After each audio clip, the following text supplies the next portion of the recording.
leave that aside what he's saying. My name is Phidal. I love the Lord Jesus Christ. I am saved. I love Jesus. Now this session, I know we are emphasizing disability, but it is for special needs. Now special needs are way beyond disability. Special needs will be any person. Remember, we are dealing with people who are elderly as well.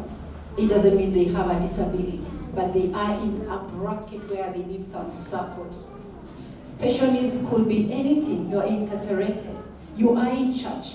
You need an extra support. Special needs will be even an expectant woman at church is in the bracket of special needs because that particular person must be taken care of. They need extra support. It could be an invalid, somebody, you are a caregiver of a person who is terminally ill, an invalid, and all that. And so as an individual, you are not the one who is unwell, but then you are at that particular time and season where the church needs to be extra careful about you to offer you the necessary, the needed support. And so we are looking at that, and the session is actually open for ministers, families, caregivers, friends, and the community at large that will care to think about that one individual in the midst and the pool of many that is there at church, and they need extra support so that they don't give up and they are able to access, every formation like any other person in church. I have a passion towards this. Mom, my 13-year-old girl lives with special needs. She lives with disability, so to speak. She has neurodevelopmental disorder. We have had her. And I'm a pastor. I've been a pastor. I got her when I was a pastor. And I know the challenge of being in church and at church and the need for extra support for her and for all like her who may be needing that care, that support to also be shown the way. And yet I have my dad and I have my mom who are also elderly. And my dad right now in his 80s, actually late 80s, I see the extra support need that he needs. My mom, I see the same. And so I'm very passionate because I have very close people, close to me, so dear to me, that I see, I identify with, I know the challenges. And as a pastor, then there's a need to be sensitive towards that. And so when you see me very passionate about it, it's not just because it's a topic I've been assigned. It's something that I'm living on a daily basis. And I know as a caregiver, as a mother, as a daughter, as a friend, as a pastor, there are people in our congregations that need that extra support, extra care to be able to be helped also to access formation like every other congregant that we have at church. And that is what we are going to be looking at this afternoon. I wish many people, I really wished many people, pastors, ministers, everyone would be here so that then we learn how do we help this part of us in the congregation that are here. But even as we go along this, and I'm going to try and make this as interactive as possible, interactive as much as possible. We are all here, and now this is a place where we are beginning to create awareness.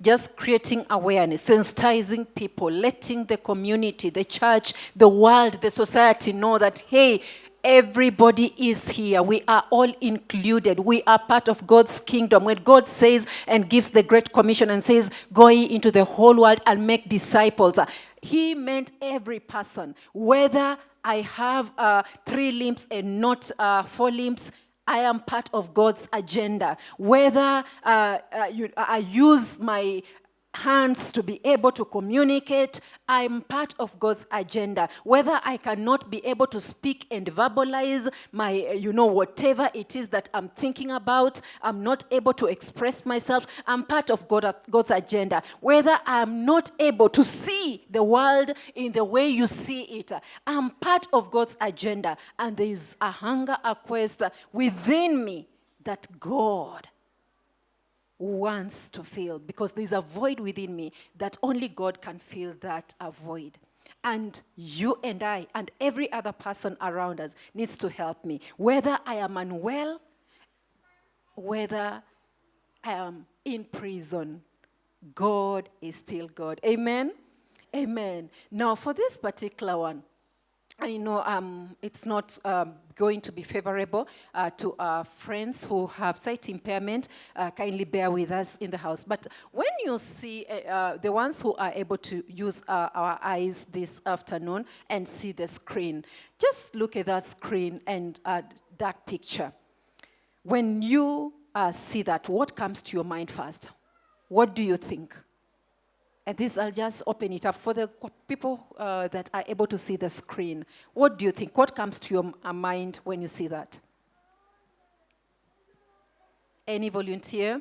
And may I kindly request my brother Godwin, if you could just take your chair and sit here, so that if there's somebody who has a hearing impairment who will need that assistance, please.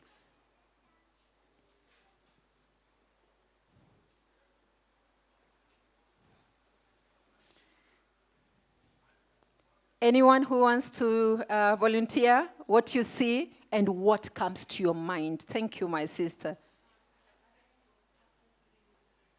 Yes. Yes. And what comes to your mind when you have seen that?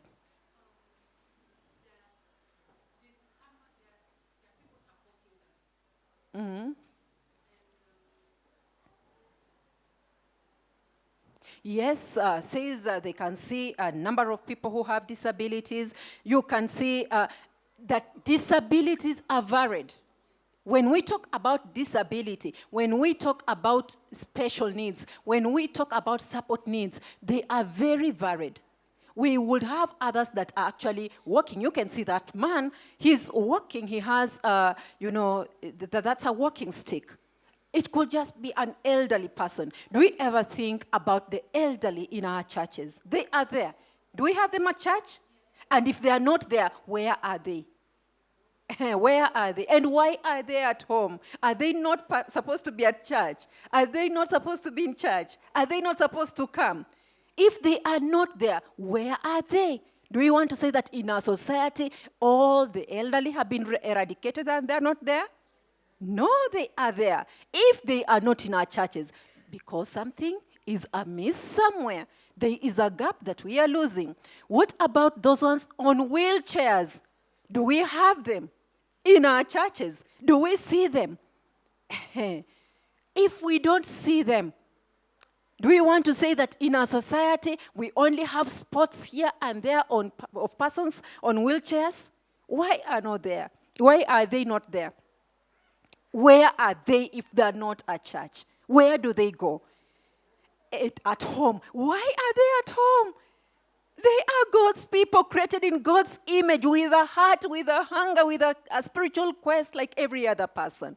You will look there and you will see somebody, it will just be any other person. It could be a hearing impairment. It may not be written on their faces. You may not see it on the outlook that this person has a disability. But yes, they have a disability. It could be somebody with a sight impairment. Why are they not in our churches? And basically then what that is calling and sensitizing us, that if these people are not in our churches, there is a gap somewhere. And what we need to realize is that people with special needs, or support needs. When we say support needs, actually, these terms keep changing, but support needs, extra support, because they need support. Support is there for every person, but now this one needs extra support to be able to access spiritual formation, faith formation, like every other one else at church. And we need to begin by then rewiring our mindset and realizing that people with support needs are just that. They are people. That is where it all begins. If they are not at church, there's something we are communicating, that we are looking at them like they are lesser. We look at the elderly and we think they are lesser. We look at somebody with sight impairment and we think they are lesser. We look at somebody with autism, they are lesser. We look at somebody with hearing impairment, we think they are lesser. But no, that is a lie. Who told us that? It is a lie. Whether they were born that way, whether they acquired it along the way, whether they have just grown and it is a season, the age they have gotten to, they are people. People then who happen to have a support need. A support in accordance to their kind. Because it is a special need, at times we want to lump all of them. You lump all of us together. No. We are people, all of us. Unique people created in the image of God.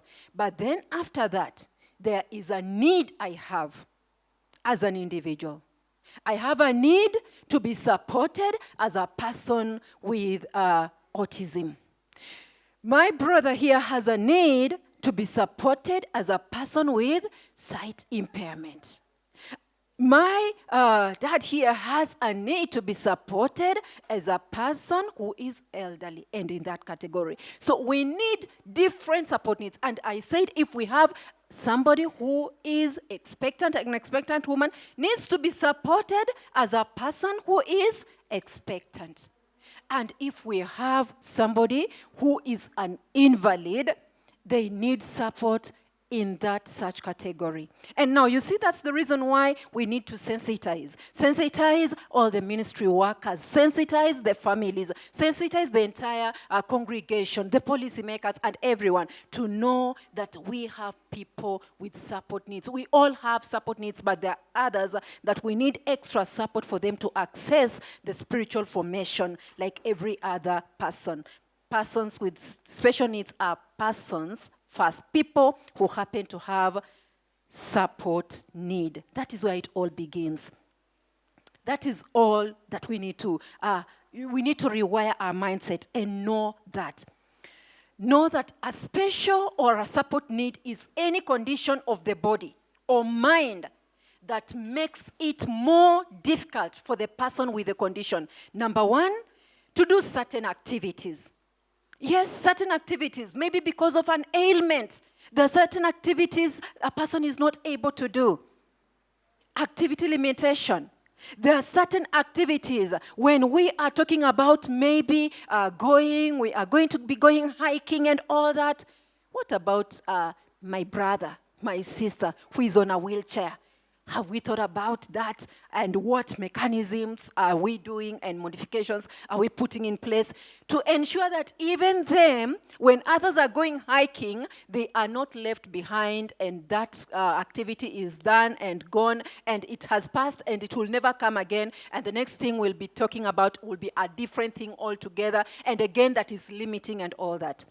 Activities when we are saying, hey, we are going to be reading these books here and there. What about my brother here? In fact, you have forgotten your name. We were with you. Gabriel. My brother, what about Gabriel? How is he going to read these things? In fact, I'm here and I'm feeling very guilty. Now I have all this screen. It's showing. What about Gabriel, who is seated here? And that is what is happening now in our congregation. Imagine this is a church, Sunday in, Sunday out, he's come. And then we say, the announcements have been projected. And Gabriel is seated there. And there's no interpreter or someone to help. And at times, some of them, we just let them pass. Everybody is supposed to be reading. And so that restricts certain activities, a condition. He has a condition. It is restricting him, activity limitation. But secondly, also, it is a condition that also makes a person be limited. It's more difficult for the person to interact with the world around them. The world around them. When they are coming to church, as we come to church, it is so hard for this person to be able to interact with the world around them. And that's participation limitation or restrictions. And so these are things that then we need to be aware. Do we have persons in our churches who, by nature of the conditions that they have, they're either activity limited or participatory restricted? And if we have any, and we need to think about them, right from the youngest child all to the eldest person at church, and then think about each and every one of them in a unique sense, because his condition may not be her condition and all that. And so try to modify in segments to accommodate as many as possible. When we are thinking of ministering, how do we minister to these people? And as we are ministering to them, we are thinking, of course, about caregivers. And you'll be wondering, so why are caregivers also part of this? It becomes more challenging and more stressful to the caregiver as well, because you are there, you have this person, you have to be with them 24/7, and you are wondering, what do I do? How do I go to that church? And this person is here, they are dependent on me. When I go, it's either a stress on them because they are not going to access. Accessibility is when the person gets formation that is meaningful to them as a person. And so if they come and whatever is being given is not meaningful to them, they are wasting time. And so at times, the caregivers are like, either this person is going to waste their time, or I'm going to waste my time, or both of us will, because of the conditions that are there. And so what happens is that we need to be thinking about all that, all those people and every person. And so the question is, disabled, invalid, incarcerated, elderly. What is it about them, about church, that we need to be, and ministry at large, that we need to be very aware of? We need to be thinking about and see how to help them out. One of the things that we need to be aware of is that disability is more about physical and mental inabilities, and special needs as well in general is about physical and mental inabilities. And special needs are related to learning disabilities, and especially when we are coming to church. Remember, in church, we disciple, isn't it? We teach. We disciple. As we are preaching, we expect, people to listen, to hear, to understand, to decode the message, and be able to go out and live the same and all that. Now, when we are doing all those things, at times there are barriers to formation for persons in this category. Barriers to accessibility on all those things that we are talking about. There are different things that we do at church, isn't it? Some of them, if we could just mention, what are some of the things that we do at church, for example, that will lead to faith formation? We do praise and worship, for example. What else? What else happens at church? Prayer, yes, we do prayer. Baptism, yes, saying hi, high five. We actually high five. And you forget, maybe at times somebody does not even have a limb. Or at times, the person is sight impaired and you say high five to my neighbor, where is the hand? And, and all that. It's a little difficult. Or at times I'm talking like that. I don't have an interpreter. I have somebody with hearing impairment. They are seated. They are seeing my lip, but what are you saying? Because that's not how they decode the language and all that. And at times, you have a child who is with Down syndrome, or cerebral palsy, or whatever, autism, neuro disorders and all that. And so they are restricted in many ways. And this becomes the barriers. Now, the World Health Organization describes barriers as being more than just physical obstacles. Rather, barriers are things that would be in a person's life, factors in a person's environment, that through their absence or presence limit functioning and create a disability. This can create a disability even to the elderly and all that, who don't have a disability, but because of the presence of certain things in our churches, or the absence of those things, they are the things that then create the disability. The person themselves If they are well accommodated, if they are well supported, they know how to navigate around. I want to ask, for example, sorry, Gabriel, now that I know your name, let me ask a question. Gabriel, I'm sure if you are well supported, very well supported in yourself, are you so disabled that you cannot be able to be formed spiritually if you're well supported?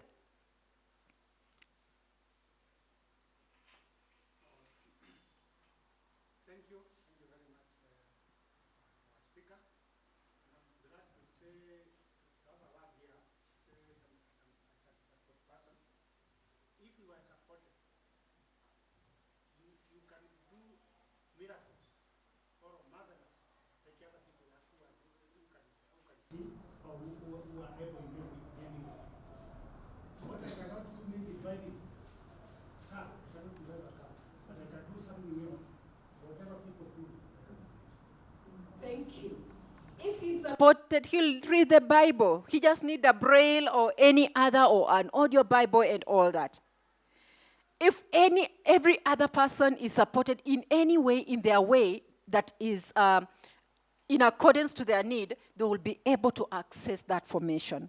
But when we don't have, for example, using him just as an example, if we don't have Braille Bibles, because of the absence of the Braille Bibles, then there is the inability for him to read the Bible. You give him a Bible, he's not able to read it. Is it because he doesn't know how to read? No. It's because there is the absence of the proper Bible for him. The proper Bible will be the Braille Bible. If not, maybe then an audio Bible that he can listen to. Because of the absence of that, we have created a barrier, causing a disability to him not to be able to read the Bible. That is an example. If we have places where the person cannot be able to come in with a wheelchair, for example, if we didn't have ramps here, and we have the stairs, and this class has been put here, and we have somebody on a wheelchair who wanted to come in here, that is a barrier, a disability. They want to come, they want to be formed, but they cannot access. They cannot come to this class. So the absence of the ramps or the presence of the stairs that limit and the functioning of these people. And those are things that we need to be thinking about. Thinking about what do we do? What should we do? And as I'm talking, begin to envision your environment, your local church, your local assembly. And if you are a caregiver, what are some of the things that you want to engage? Because you could be here and you are a caregiver and you're thinking, hey, there's something, a gap somewhere that I don't know how to be able to navigate that. Now, the reason this room is not full is because we are just beginning to talk about these things and beginning to create awareness. And because there is no much awareness, it is not a popular topic. And because it's not a popular topic, not many people will come. But you and I, if we combine our voices and begin to make and create awareness, many people are going to come and they are going to begin to respond and see the need. And so as you are here, think about, don't just think because I'm a caregiver and so I'm on a receiving end. No, don't just be on a receiving end. Begin to be the active voice and to speak. The reason I said I'm actively voicing this is because I'm a caregiver. And I said, I'm a caregiver. My own daughter is a special needs person. But my parents, both of them, are special needs because they are in that age bracket, 85 and above. And that is people who need support needs. And so I'm at a place where I look around and I see people with special needs around me. And I realize we need to speak because, hey, not just my daughter here, but even my parents are losing out. We need to speak for them. If you spoke and I spoke and somebody else spoke, then we are going to create awareness. And the church is going to see the need. Unless we speak it out, nobody will know the gap, nobody will know the need. And so as you're here, think about it and begin to envision, who can I talk to at my local assembly? Who can I be able to present to them and say, there's something we can do extra? And so when we talk about special needs, they can be defined socially, they can be defined medically, they can be defined theologically, and we are not going to go into all those things. But just know that they can be defined in any of these ways. whichever model you see to define special needs, whether socially. Socially is where we say that the reason why there is a disability, it is because of the environment. It is the environment that limits the individuals. If the environment is supportive, every person is able to be and live a full life. Disability is created by restrictive environments. That is the social model. Medical model is the one that says, no, it is not the environment that is limiting. It is the physical and mental conditions, physical and mental conditions of a person. So the problem is with the individual. The individual is sight impaired, and that's why they cannot read. The individual has sensory issues, and that's why they will be screaming.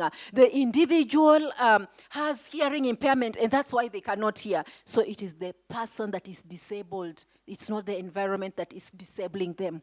That is another model. And another model is theologically, where we say, well, it is the will of God. God is the one who created it that way, and God allowed it to happen and all that. And that is another model.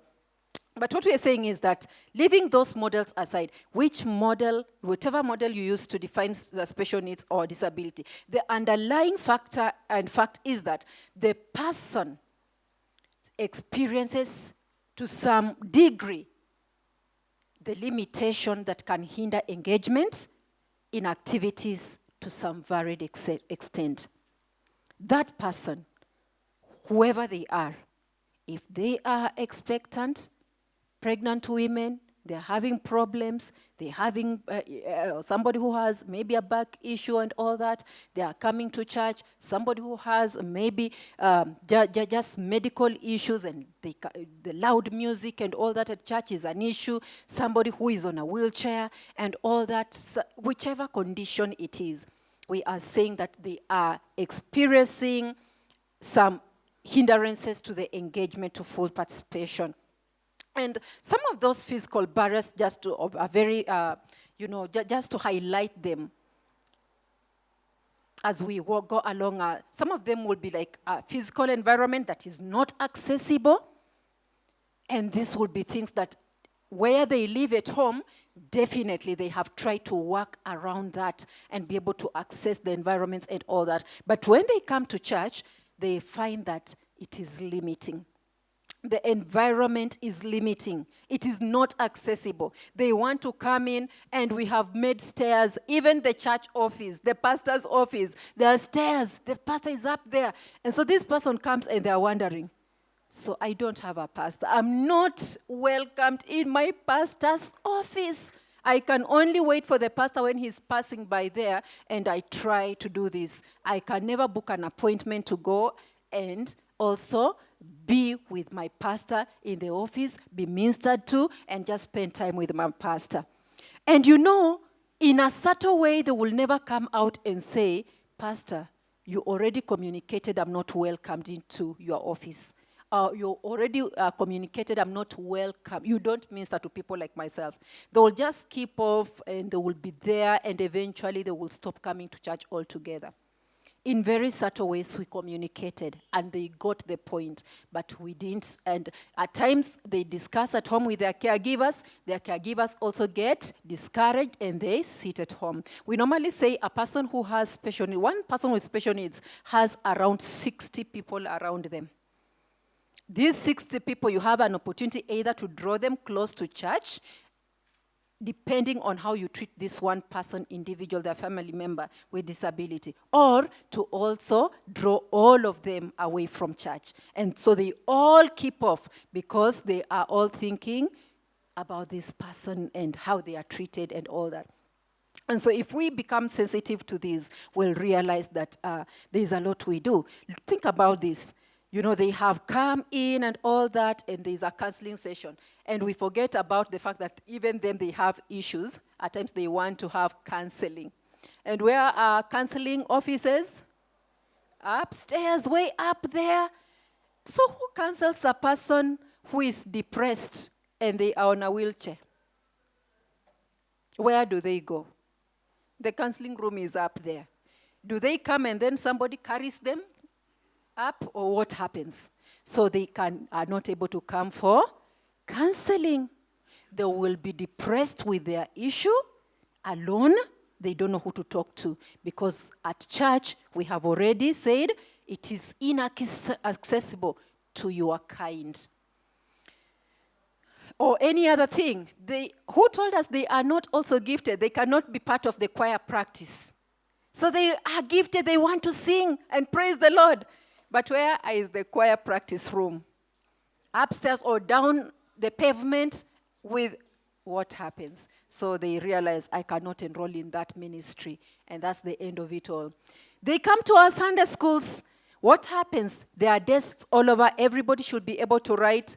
And now this one is made to sit in front there. There is no desk and all that. And so what are we telling them? You are not supposed to write. You are disabled.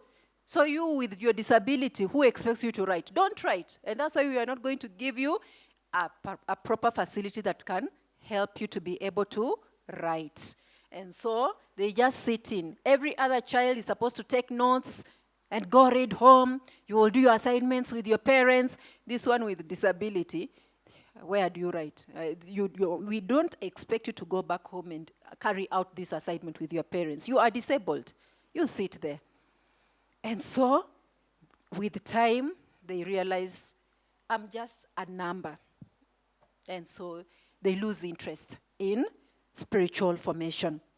And these physical barriers are things that we get to see them at our churches, right? Or at times we have people with maybe sensory issues, autism. Have you seen these children that come to church and they are there, and when loud music goes on, they begin to cry and flap and they can't handle it anymore? And even in our Sunday schools, and what do? Take them out of the church. They are a distraction. Take them out of the church. They're such a distraction. But are they a distraction? No, they're just trying to communicate their pain. And why is it so? It's because we lack relevant assistive technology devices and like noise cancelling headphones for them to minimize the noise, to be at a level that they can be able to tolerate and live with and worship like every other person. Another one, attitudinal barriers. We come to our churches. Of course, up here we are in the city, in town. But then just think about it at times, some of those, and I'm sorry I'm showing you this after lunch, but it's okay. We need to think about it. Have you ever thought about it? Even those churches are churches in the village, where we put down such structures, we have put them, and the cleanliness, even here in the city, the cleanliness is not maintained, and we have not even allocated and properly made a toilet for a person with disability. We don't think that even them, their biological bodies actually work like every other person. And when they come to church, they can also want to go to facilities of ease. And so it is there. They get to that place, it is inaccessible with a wheelchair. They have to come off the wheelchair, the floor is quite dirty. They have to crawl, remember their hands are their feet. It just becomes, somebody comes like this, you can see how desperate that girl is. Eventually they do it once, they say, let it be, if this is what being in the house of the Lord means. Something as simple as that. Ministry doesn't mean always taking a microphone and standing up and ministering to, and reading the Bible. At times, it is how you value the dignity you accord, the way you handle the people, the invalids, the way you handle the disabled, the way you reach out to them and their caregivers and all that. All that is ministry. How do you minister to them? Attitudinal barriers are the most basic and contribute to other barriers. Some people may not be aware that difficulties in getting to or into a place can limit a person with a disability from participating in everyday life and common daily activities. And these are things that we need to think about. Negative attitudes of people.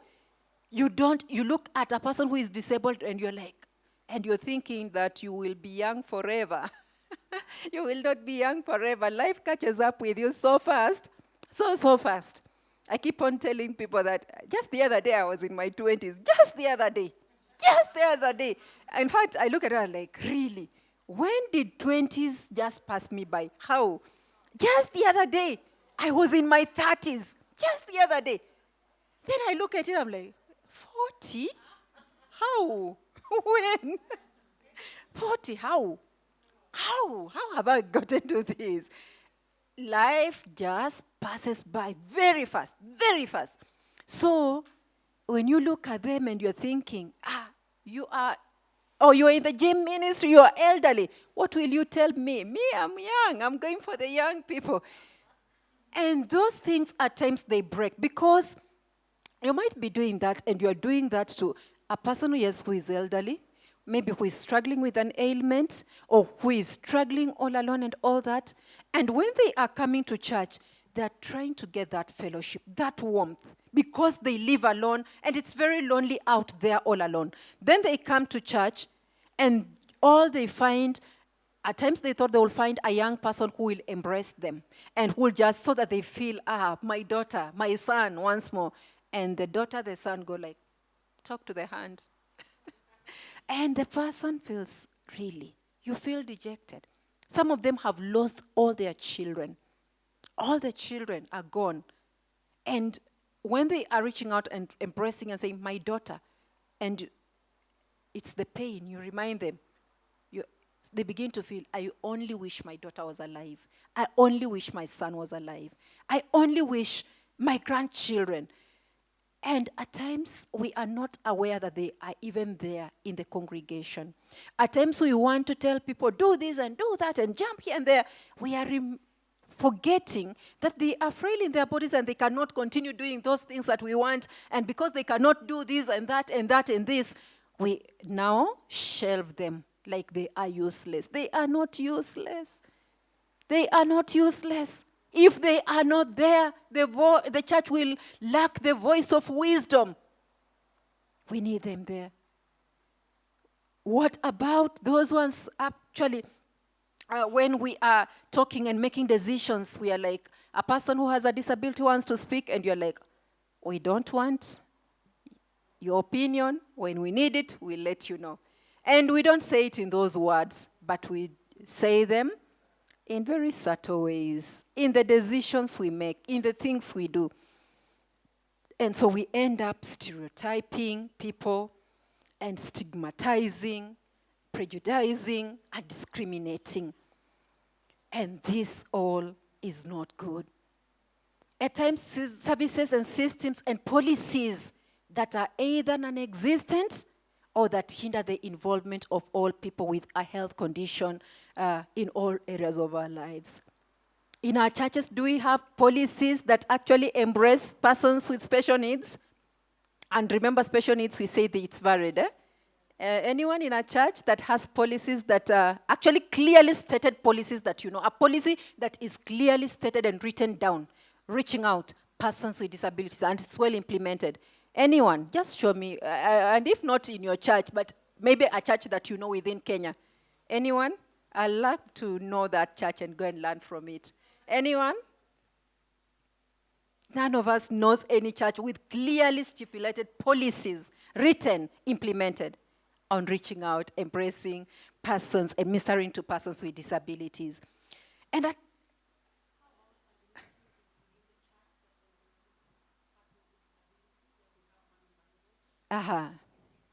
in CITAM, yes, that is a ministry. Policy, do we have? We have a few things are being worked. At least our voice is beginning to be worked on.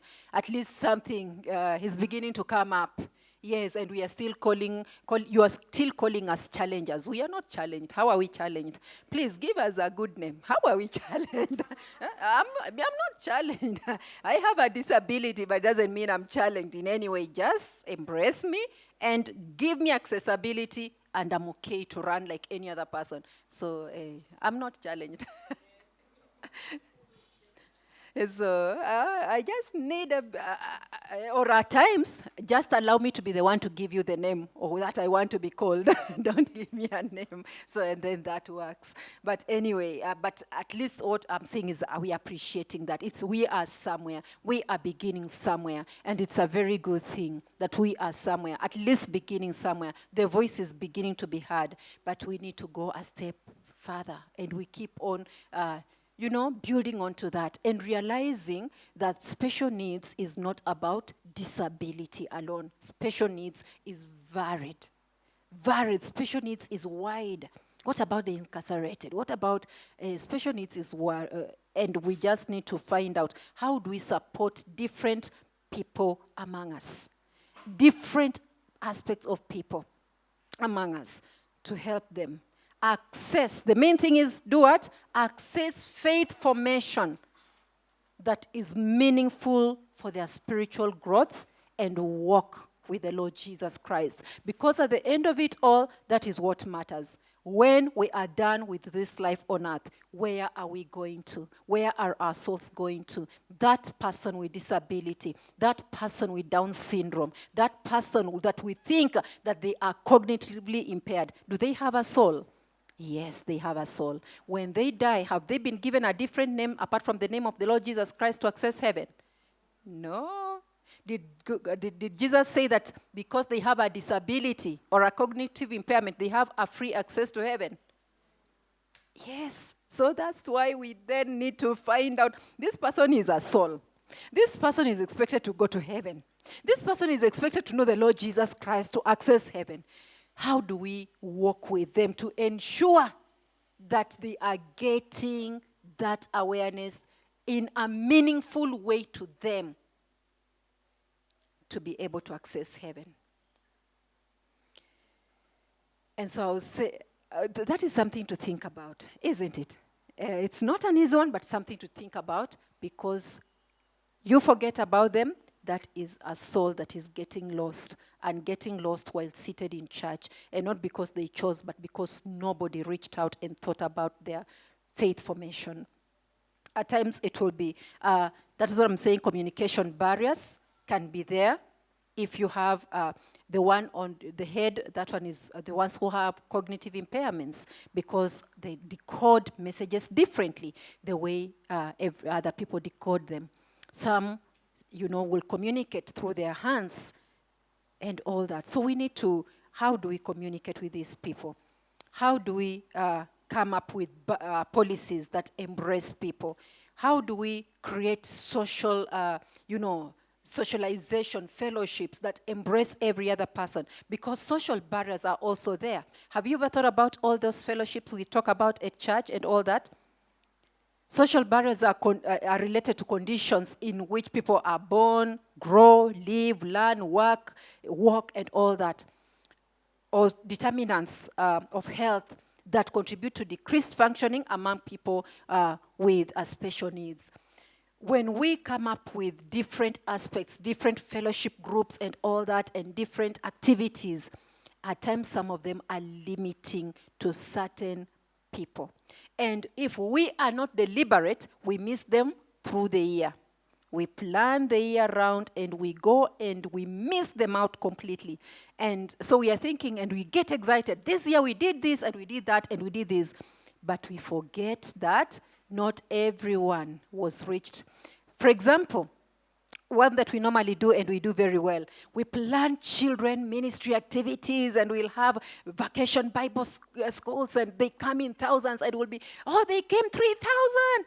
Out of the 3,000, there was no meaningful access to formation to persons or to children with disabilities or cognitive impairments. At least maybe for disabilities on wheelchairs, they may be able to come and find something, but maybe the ones with hearing impairment, there was nothing completely.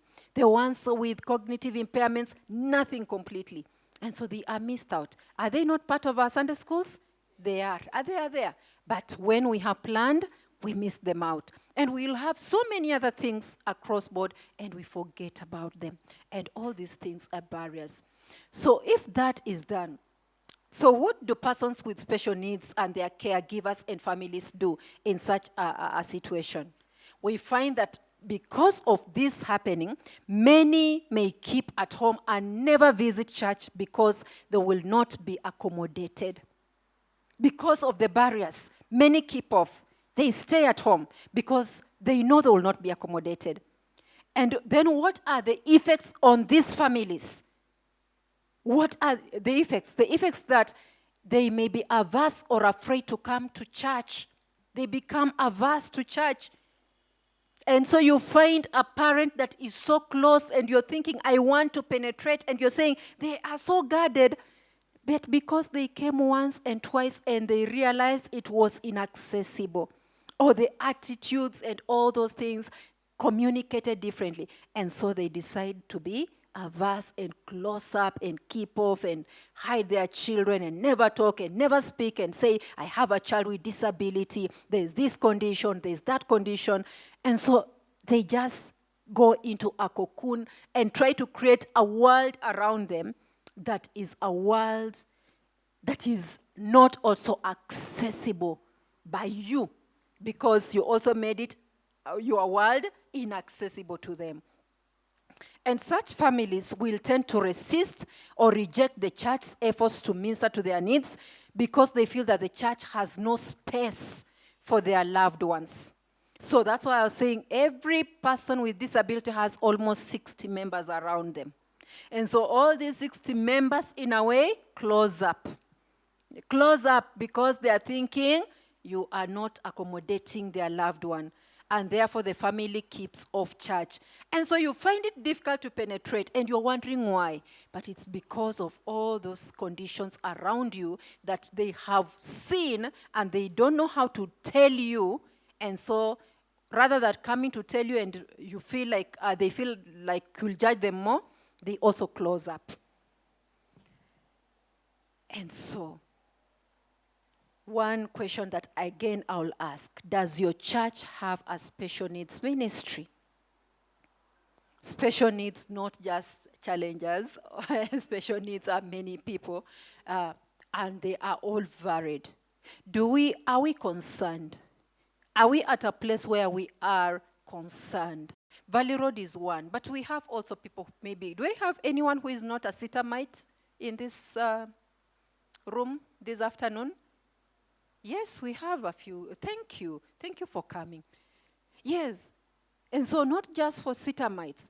As we think about the Sitamites and different assemblies of Sitam, because even not all Sitam assemblies have these. But does your church really have a ministry, embrace and think about persons with special needs? The elderly, the sick, the invalids, the disabled, and all that. And secondly, what is the budget for ministering to persons with special needs in your church? Because I'm sure you have budgets for different activities. You have a budget for singles. You have a budget for married couples. You have a budget for youth ministry. You have a budget for senior singles. You have a budget for children. Do we have a budget for persons with special needs? Do you think they are the ones whose things and ministries just come free of charge and easily, they just flow? Not having a budget simply means they are not planned for and thought about, and we don't expect them to be ministered to through the year.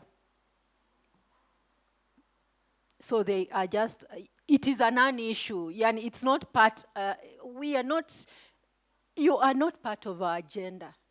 That's why we don't have a budget for you in certain ways. So those are things and hard things to think about. The issues here then, what is the issue? Maybe you are wondering, so what is the main issue? The issue is that people in this category in most parts of the world continue to experience disrespect, bias, and marginalization. That's the reality.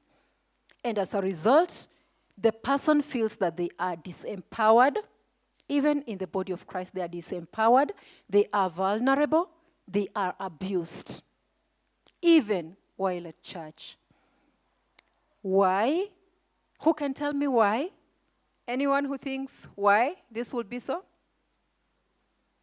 Anyone who wants to try? Yes, my brother. Because they feel that they are human, they are equal with everyone else in the environment, yet their needs are not identified. Mm-hmm. They feel we have the capacity to identify those needs, Mm-hmm. do not identify, Mm-hmm. do not meet those needs, so they don't feel loved and accepted. Very true. Because they are a minority and their voices are often shut by the majority. And they keep on being a minority because we have made it difficult for them to come, and so they are left at home. Otherwise, they are many. Now, if we do not notice the adults with support needs in churches, now what is the likelihood that we will notice children with support needs? They will be completely forgotten while they are in Sunday school. Now, this is what happens. Special needs, support needs, they are there, but they show us a responsibility and an opportunity. In John chapter 9, verse 1 to 4, I'll give us an opportunity. Somebody can open for us that. John chapter 9, verse 1 to 4. We look at that scripture and we realize the disciples asking Jesus, who sinned? This man or his parents? Who sinned?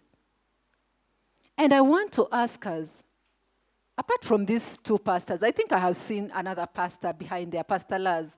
They are pastors, Pastor Isaac. You know, pastors and church ministers. Have we ever, and even, church ministers, whoever it is, have you noticed persons with special needs in your ministries, by the way? Have you ever noticed them? You noticed them, right? I see Pastor Isaac is nodding. At least you have noticed them. Church minister, have you guys, but now, most of us will be caregivers here. I wish it was in the congregation there where not the caregivers are, so that I asked them, have they noticed these persons with disabilities? But as pastors, when you notice these people, what do you do? What do you do? What do you do? You have noticed them, but what do you do? After noticing them, then what? What do you do? Did you become curious about how the people became disabled and acquired the need? Just to be honest, do you ever become curious? Do you ever become curious? Pastor Laz says, yes, I become curious. Yes, Pastor? Yes, you become curious. Uh-huh. Depends on the environment.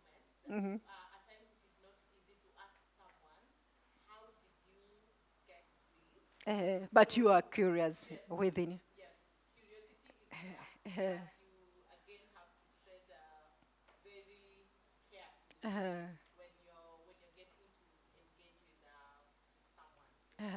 Okay, for me, For you. So you are there, you are curious, you are wondering why, you wonder what happened and all that. And so the question is, yes, Pastor.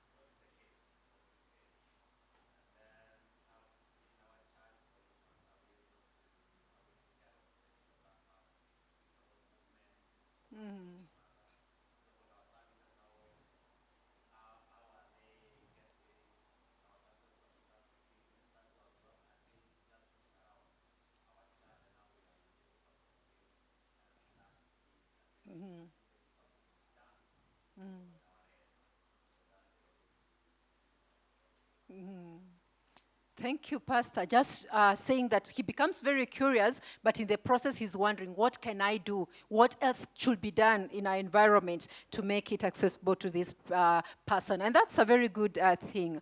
But just wondering and asking yourself what happened, it's like you're asking the same questions other people ask. Why? The disciples asked Jesus, who sinned? Why?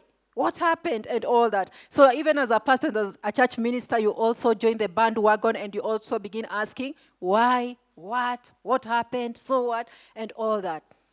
The disciples asked, who sinned? They did not see the values in the persons who had disabilities. And so when they saw the person with disability, it was who sinned. So they didn't see this person for who they are. They saw the sin. They hid or masked their own limitations. They actually became the holier than thou, the perfect ones. By the time you're saying, pointing a finger, who sinned? Is it you or your parent? It's because I'm perfect. I don't have a disability. I don't have a special needs. I'm not elderly, so I'm perfect and all that. But for you, you have this condition. Why?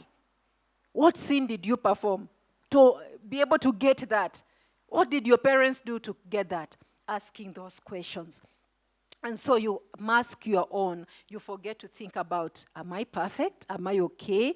Does it mean that now for me, I'm more loved by God than this person and all that? So they masked their own limitations and vulnerability. They felt they were okay, but there was something wrong with these people who had disabilities.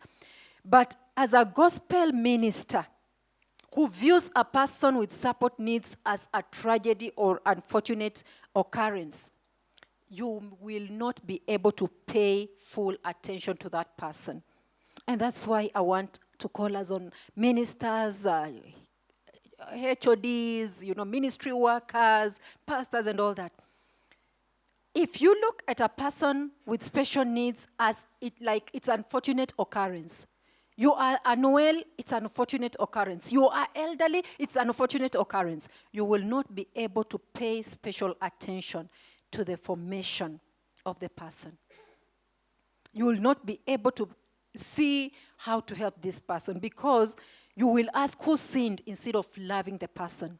What you need to do is to love the person, to embrace the person, to make the place accessible as much as possible, comfortable, a place this person enjoys to be, and they are fully ministered to. You will not be able to include them in your ministry plan. You will forget about the budgets because you're thinking, who sinned? Why do you have that condition? And all that. Instead, look at every person as a perfect person in the eyes of God and a person who needs to be helped to grow in the ways of God. Don't demonstrate the nominate bias that the disciples demonstrated. Have an inclusive spiritual formation plan. And an inclusive spiritual formation plan is a systematic change at all levels where pastors, teachers, ministry workers, the church congregation, policy makers, decision makers, families, and society at large are working together. So get at a place where it is beginning with everybody. Who is it at your church? Involve. Let's not just have a segment. This is one ministry that is very different, that you cannot just have a department for special needs people, and it works. This one, you involve everybody. You involve the pastor, you involve the policy makers, you involve the decision makers, you involve the families, the caregivers, every person, and the entire congregation. And that is why we need to be speaking to the entire congregation, because the entire congregation is the one that will be then bringing out the social barriers and some of those barriers. And so they all need to be sensitized, to be brought on board. And so this is a ministry that you work at, the entire community works hand in hand to ensure that everybody, because it is varied, it is wide. Special needs are wide. And participation means that all people are engaged in spiritual formation activities that are meaningful for them. And biblical theology tells us we are made in God's image, imago Dei, regardless of our physical, mental, or social status. Every person And so we cannot say there is a them and there is a us. We cannot say they it like us. We are all of us us.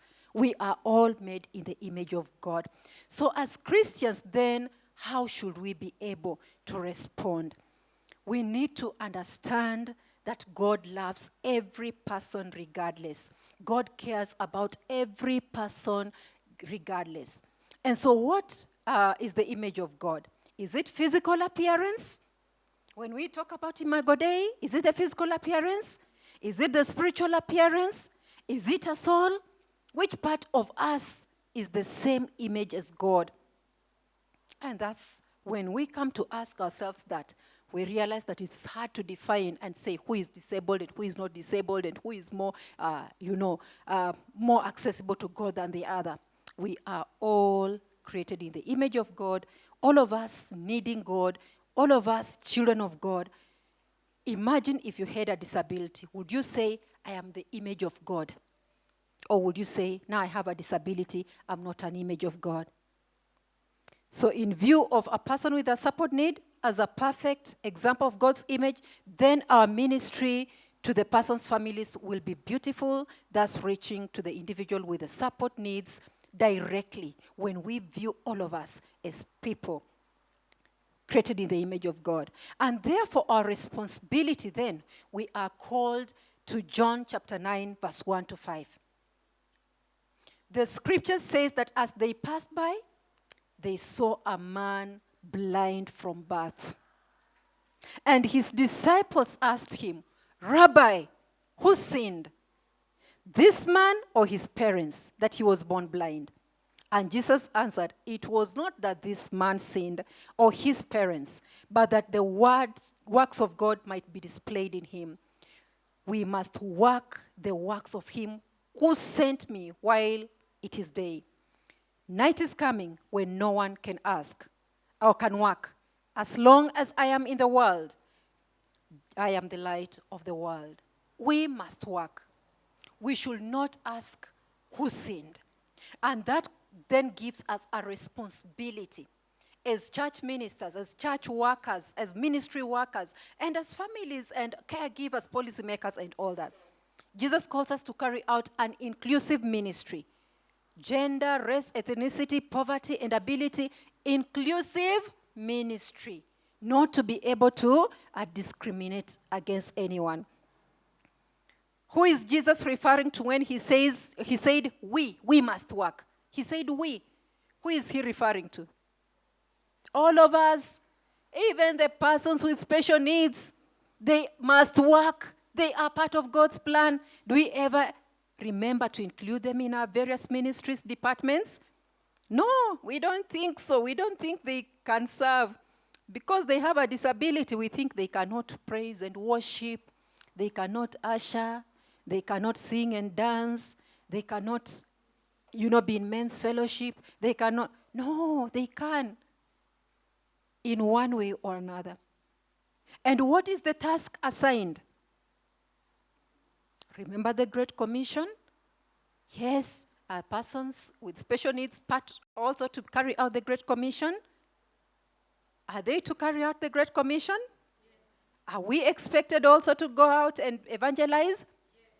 And who would evangelize better to a deaf person than a fellow deaf person to go and share the gospel? But how will they go and share that gospel if themselves they have not been empowered to go and share? It becomes difficult. It becomes very hard.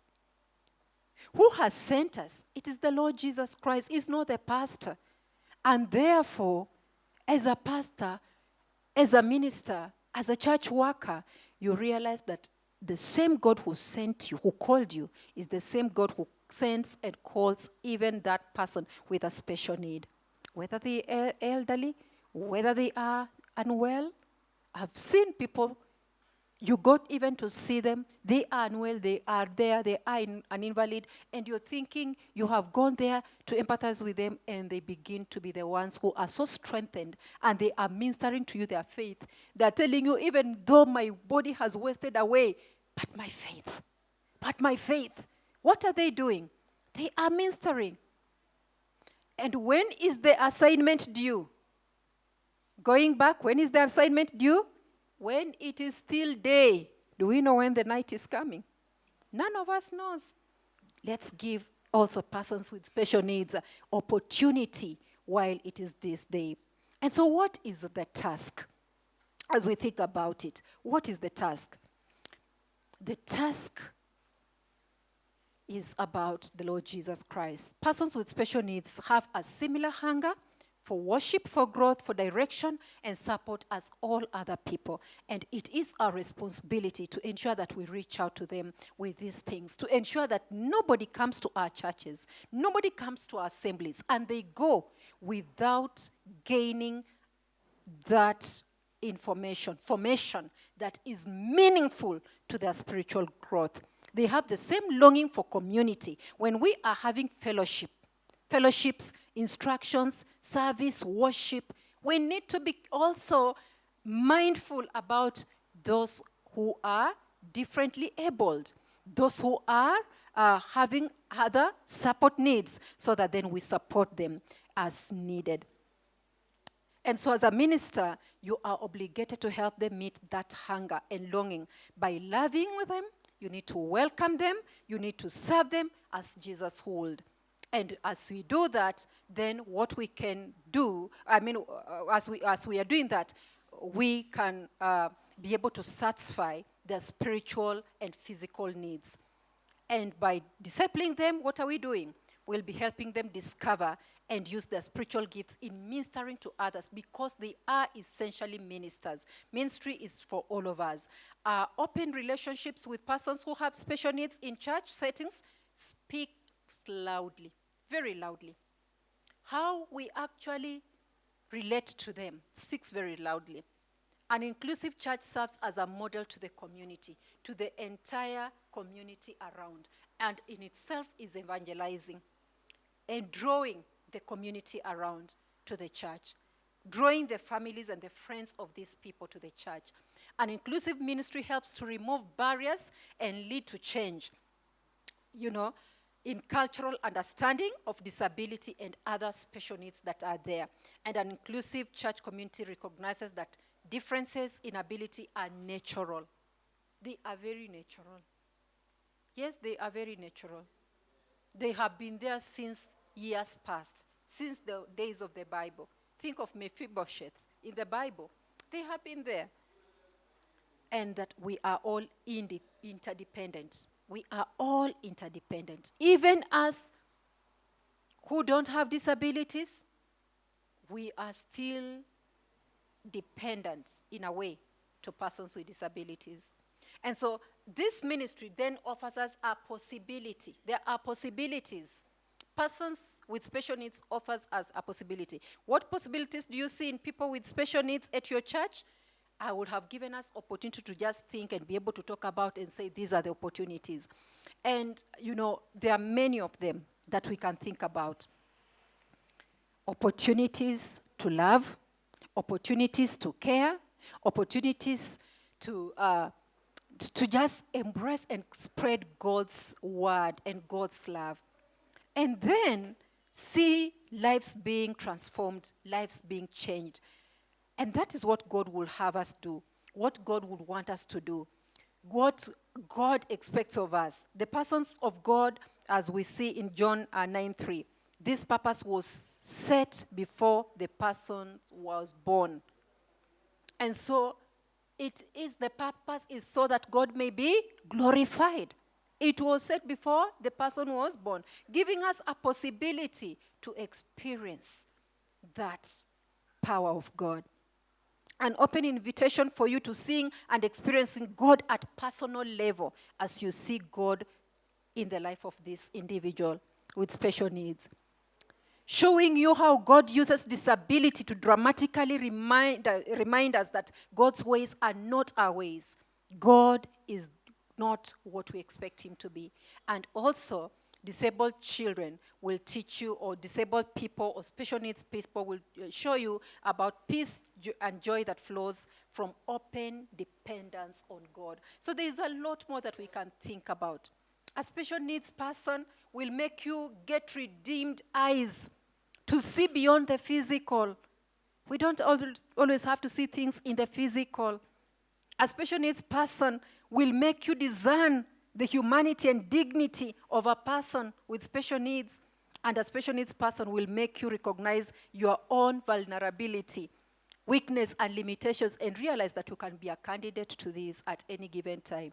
By the way, all of us we are aware that we are candidates to old age, unless if we are going to die before we get to old age. But otherwise, as long as you continue living, we are going to age.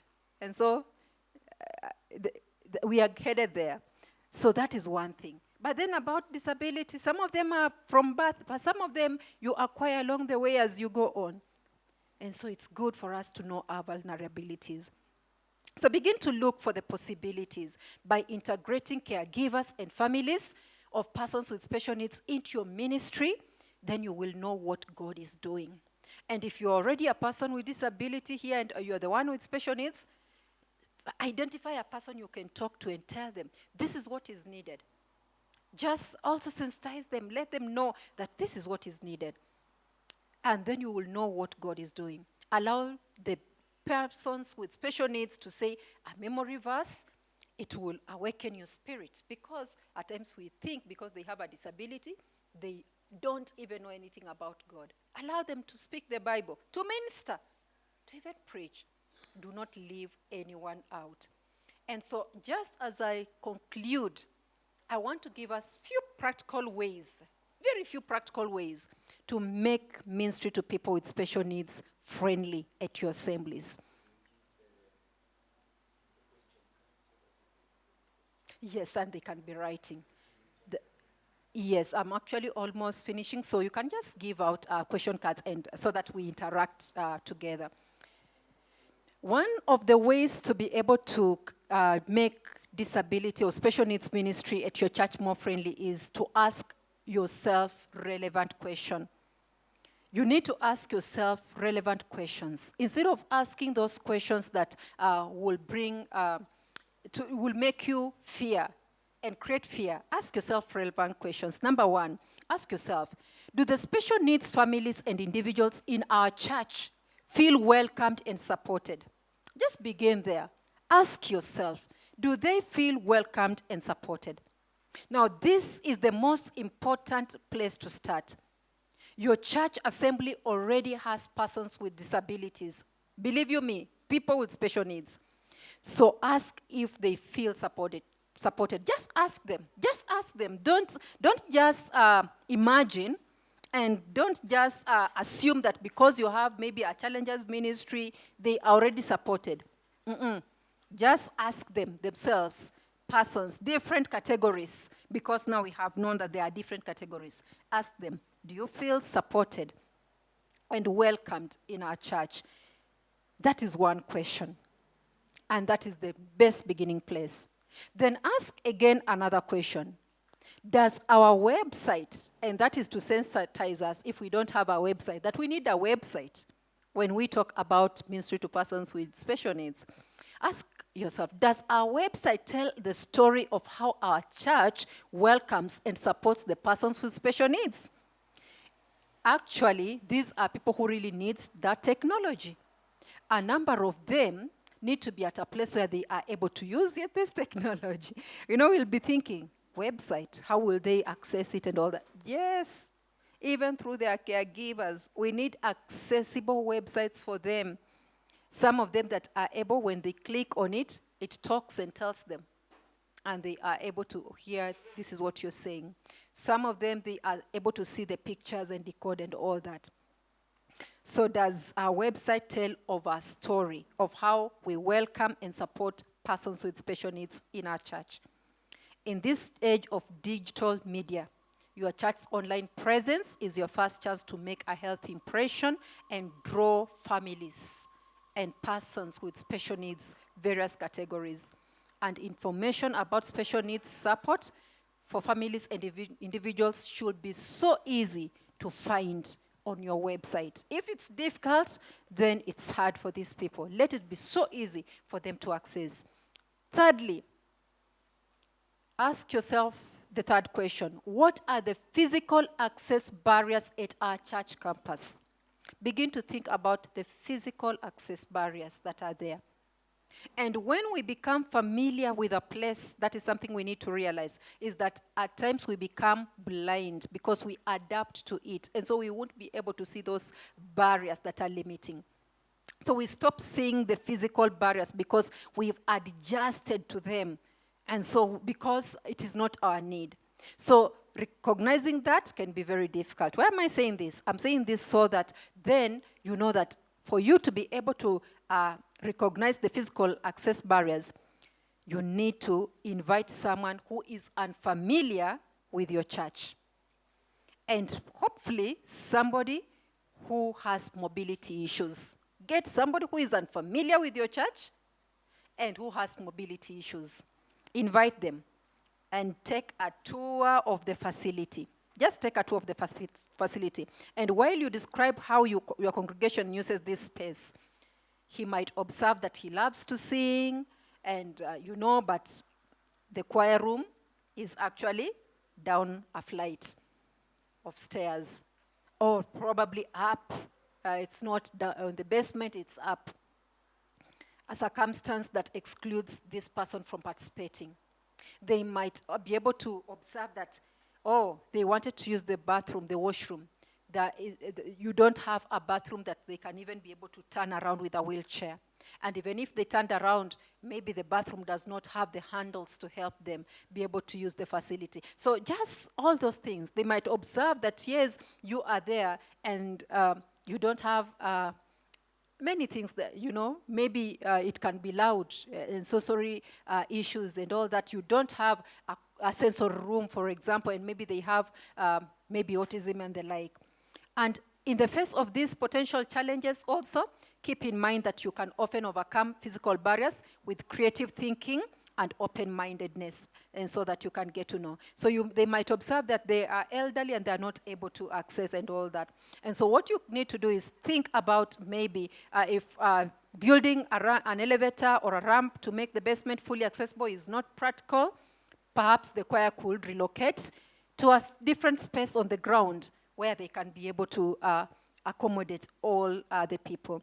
If the pastor's room office is completely blocked to them, you can try to see how to remove the stairs and build a ramp or something to make it accessible to all. And as a result, this will create new participation opportunity and maybe a whole new section, an alto section or something for the people.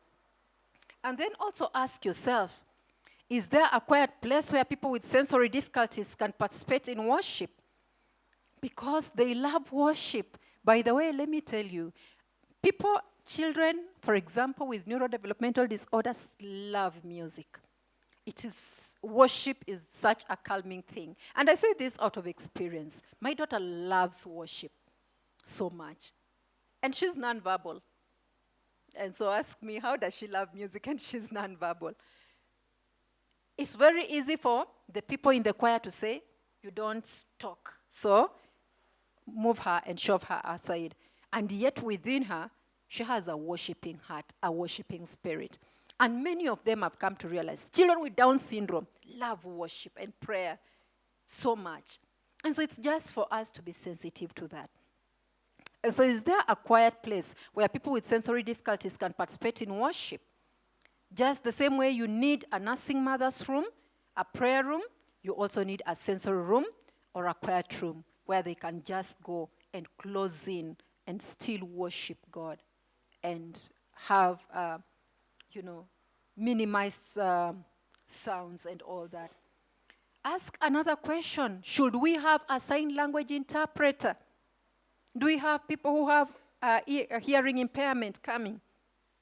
Do we have, an interpreter? If not, we need people who have hearing impairment are looking for places for worship. By the way, the deaf community is a close-knit community. You welcome 1, 2, 3. There will come a whole lot of them. But they have to know that you welcome them, you love them, you appreciate them, and they will come. They just need you to open up yourself to them. And so when you do that, you give them an opportunity to feel they're at home. Ask yourself another question. Could we create a breakout room? Now, breakout rooms are very key. Very key, not just for children. You could see that picture, but not just for children. Think about children with autism. Are they children forever? No. They grow, they become teenagers, they become adults, right?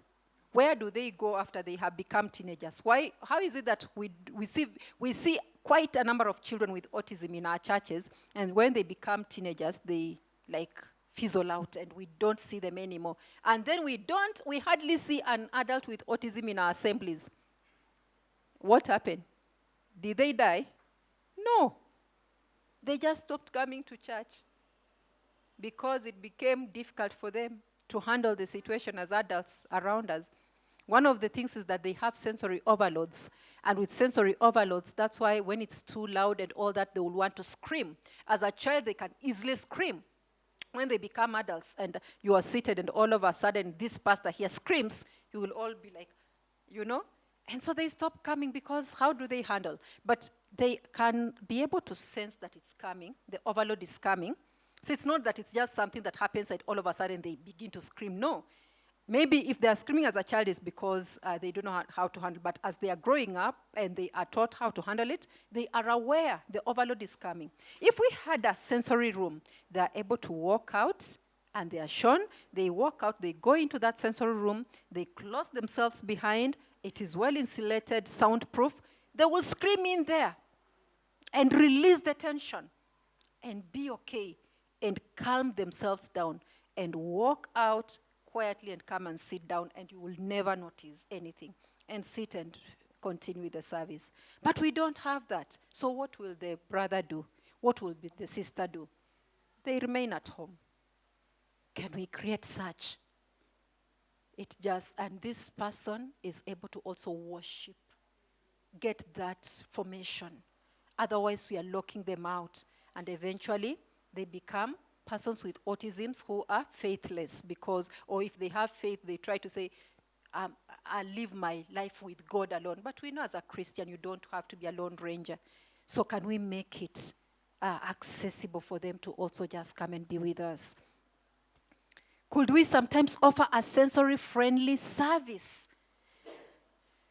Now, several things differentiate sensory-friendly services from a standard worship service. We always have standard worship services.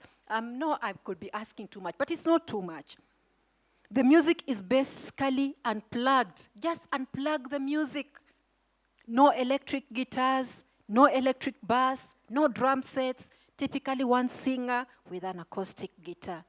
Maybe if we cannot do that on a Sunday service, and we don't have to do it on a Sunday service, what about having it maybe Sunday evenings, where we now have, after the morning, we have a Sunday evening, but we still invite the whole congregation so that it's not just for persons with disabilities. We actually invite the whole congregation and we say, we have this service. And we can even do it just once a month or something. We don't have to do it always, but so that we create a service for these people and they feel, oh, we are thought about. And the entire church, the same way we make them all come and they have to be in the standard service, this particular time we make all the congregation be part of the sensory service. And we unplug everything and we just worship, basically, quietly. Doesn't God hear prayers when we just at times go silent? We don't have too much drumming and too much acoustic, electric guitars and all that. So this time is just quiet. One singer and all that, and we just allow them. And that can happen also. Just requiring using if your room is large enough to require using microphones, keep them at low volume, just loud enough to help people hear the songs. In the same vein, make sure your room lighting is simple, no spotlights, smoke machines, or colored lights. Help people feel comfortable walking around, moving around, because for special needs, some of them, they need to walk around and will be like, oh, that is, distracting the service. But the person has a ADHD. what do? They want to run around a little bit, and you're thinking, sit down, but that is how they are learning. Actually, it's not. To you, it's destructive, but to them, they are picking things as they go on. They're actually hearing and understanding what is going on. And at times, just one service to allow them, not everybody, but to make it chaotic, but for that particular one, as long as they are safe, it's okay. For some people, even adults, they will just want to stand and pace up, and it's okay. It's not like it's such a big deal at that particular time. Also asking congregants not to wear any perfumes or strongly scented lotion for just that one service, just to accommodate every person, because we have people with such conditions. And it happens. And also just making sure that you have these assistive devices, noise-canceling headphones, weighted blankets or jackets, and coloring books for children in the service, and just one service to now accommodate them. And when you do that, you will realize there are many, and not just children. You will realize even adults are there. And that service, it will begin slowly, but eventually you will realize you will draw many, will come and realize there is a service for us. We are there. We exist. And as you do that, the lesson is designed to encourage interaction from the congregation. Not only is this highly engaging, but it strategically normalizes compulsions to speak or make noise, because remember, some of them have compulsions to speak and make noise. And so when you do that, you are normalizing it for them and all that. And it works. So you can do it at least maybe a Saturday afternoon, have a service for them, and let's have that. Or just one service have for the entire congregation, and just see what happens, depending on your unique situation. And does our church provide respite care for caregivers? I'm telling you, many caregivers who have persons who are invalids or have persons with disabilities are on the clock 24 hours a day, 7 days a week, every week. And care for invalids and disabled people can be much more challenging to find than care for, normally able children and other care.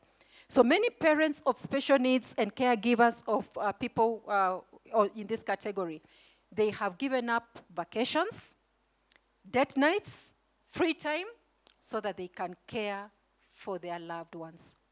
And these statistics challenge the church to find ways to provide the support to these families. And one of the most effective ways is through respite programs. Respite programs, we can do it uniquely depending on your congregation situation. You can decide to be able to maybe partner 4 congregations together. If you are like here, we are in Valley Road, and there is Woodley here, and I think there's Karen not so far away. You can decide to actually do it once a month or once a week. And what you do is that this week, we know that there's respite care this Saturday is happening at Sitam, Valley Road. And so these 3 churches, they inform all their members. We have made plans at Sitam Valley Road. If you go, you'll find people who will be on the ground to take care of your children or your person who needs care. And you are given 3 hours as a caregiver. Go, if you want to go to the salon, if you want to go to Karura Forest and just sit and put your feet in the water and just keep quiet and unwind. If you want to go and have an SPA, just go. But your person is well taken care of. There's somebody who is, as they are here, they are being ministered to, but now you go and just have a me time. And I tell you, that is ministering to families and to their caregivers in ways that you will never know. And the next Saturday, you say, now, it will be at Woodley. Or you can do it once a month. So you know, in January, it's Valley Road. February, it's Woodley. March, it's Karen, and you come back in April in Valley Road. And that way, once a month, somebody knows 3 hours I've given to myself. It will be a me time. I'll take off. And you can even see how to go about that. And this all happens when you provide lively and fun time with the disabled, loved ones. And in some cases, even with typical siblings, they can come and they're around just so that the person feels safe and all that. But let the caregiver, the main caregiver, take a break. It is very good. So you can think about it, and as they are there, the people who are on the ground, they are ministering to these ones. So they are not bored. The children, the persons with disabilities are also ministered to at that particular place. They are actually having fun. In fact, what you can do at times is that as the caregiver has a me time, you can also go even shopping with these children. Some of them are never even exposed to shopping malls. They are never exposed to the world out here. And so maybe as a church you organize, you're taking them out for an outing for these 3 hours, and the caregiver is given a me time. And so you make it a ministry, a fellowship time, in other words. Do we equip our bodies with tools for teaching and not just childcare? And so this then is body bag system, where when we come, and now this, I'm talking so much about the children, so to speak, and even the youth and all that. We need to have a body bag system. A system where we have a bag that is essential. And this can even be for the adults. For example, using Gabriel here, Gabriel will need a body bag. And of course, I can see my sister behind. They will need a body bag. But the body bag for them can have a small, nowadays we have a small, how do you call it? I don't remember the name. But it will just be a very small, like half of this phone. But it's loaded with all the materials they need, the worship songs, the Bible verses. If you have those Bible study materials, you load in it, and and maybe headphones and all that. And you are with them. And so as you sit with them, you just chat, just have fellowship with them. But then you can even decide to have a Bible study with them and all that. But it's not his fellowship. He's not fellowshipping with a fellow person who has in church, who has sight impairment, or a fellow person from the Challengers ministry, so that the only people around Gabriel are the Challengers. No, just any, other person. If it's a child in Sunday school, have these materials, know how the child learns, what they will need, some of their own caregiving things, some that will need maybe diapers, some will need an iPad to communicate and all that. So the materials that they need, they are essentials you put there. But then you also leverage on the body bags for discipleship. How do you leverage on that? You decide to actually put there a Jesus pouch inside the body bag. That Jesus pouch includes a verse for the week, the Bible story, the verse connects with, and all that, or a craft and all that. And what you do is that for this child, you need to pair them up with an adult that is caring.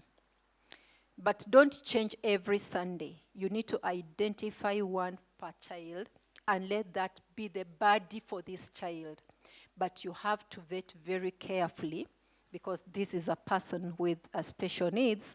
And so the person you attach to them, let it be a person that they blend, they connect, but a person who is also well vetted, really well vetted, to be sure they will not have any ill intention to this child. Because then this child basically connects with them, trusts them, and walks with them. And every Sunday as they come to church, even in their Sunday school class, and that's why I usually say, you don't have to have a class for special needs alone. That is discrimination. Inclusion is the best. So let them just go to Sunday school with their buddy, and they sit with their buddy. As the teacher is teaching, the buddy picks one thing. And this child may not be able to sit in the whole while 30, 40, 50 minutes. At times they'll want to go out. Let them go out. It's okay. They walk out with the buddy, and the buddy has the buddy bag. They go to swings. It's okay. Create actually a swing area, play area in your church facility for them.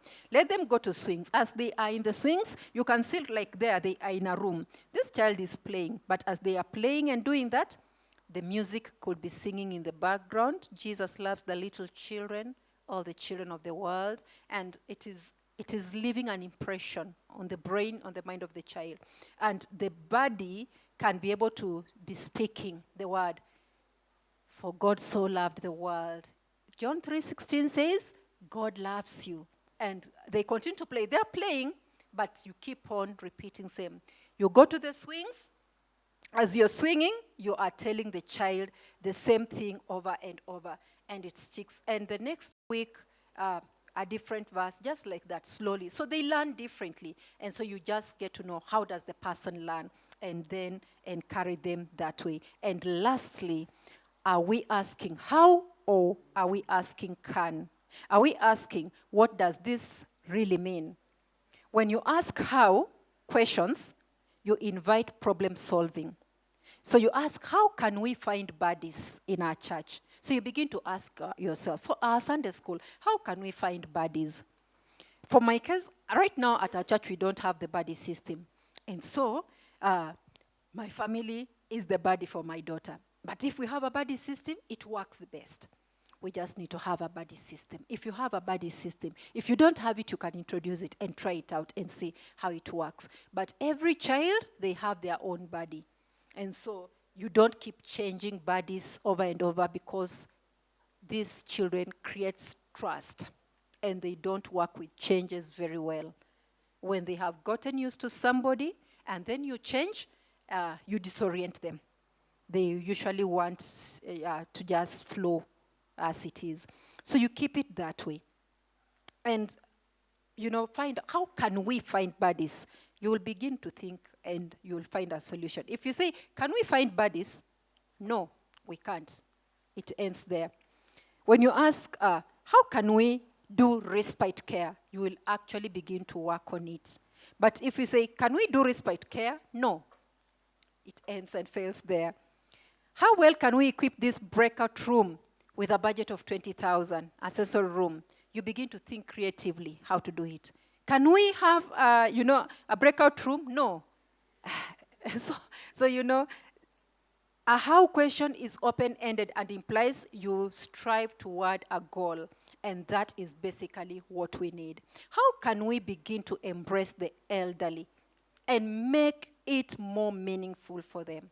What about the invalids who are not even able to come to church? How can we minister to them? How can we reach out to them? How can we minister to that pregnant woman, a ministry to the expectant mothers who come and we are sitting on wooden chairs and the back cannot hold it? Do you ever think that it's a special needs?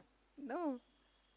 And they're there and they're trying, and all the chairs in the church and nothing happens, works. And so eventually they just decide, let me stay at home. And so you're like, hey, it's been long ever since you came to church. But they couldn't handle, whatever was there was not working. So ministry needs creativity, but then again, it needs the entire congregation to be sensitized, to be mobilized, to be part of it. And so this is not a place where you create awareness just to a few. You need to create awareness to the entire congregation, beginning with the leadership, the ministry workers, the policy makers, the families of these individuals and individuals themselves. Amen. And so with that, I pray that God may help us. May God help us wherever we go. May God open us to the opportunities to minister to persons with special needs wherever we are found. May God bring to your ministry, that's my prayer, people with special needs to test your ability to share his love with all. Yes, and may you not deny your responsibility, nor turn a blind eye to the responsibility that God has given us. And may God turn those responsibilities into opportunities to minister to the people with special needs and their families. And so that all of us, we are actually people who are contributing to the building of the kingdom of God. Amen.